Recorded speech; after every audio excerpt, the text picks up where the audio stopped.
Assalomu alaykum aziz o'quvchilar. Bugun biz sizlarga tanishtirib o'tmoqchi bo'lgan kitobimiz Nosir Fozilovning Omonboy bilan Davronboy degan kitobini tanishtirib o'tmoqchiman.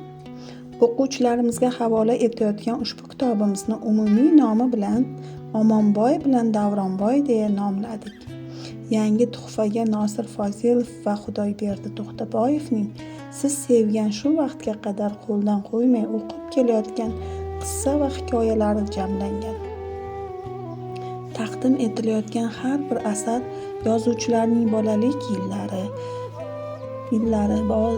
bolalik orzulari, bolalik sevinchlari, bolalik sog'inchlari haqida so'zlaydi.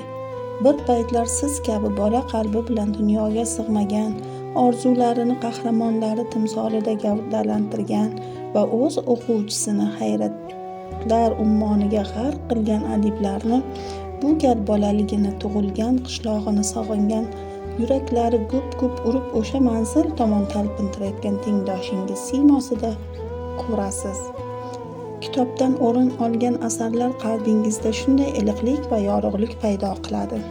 Shu kitoblarni o'qishni xohlasangiz, biz sizlarni Ohangaron shahar axborot kutubxona markazimizda kutib qolamiz.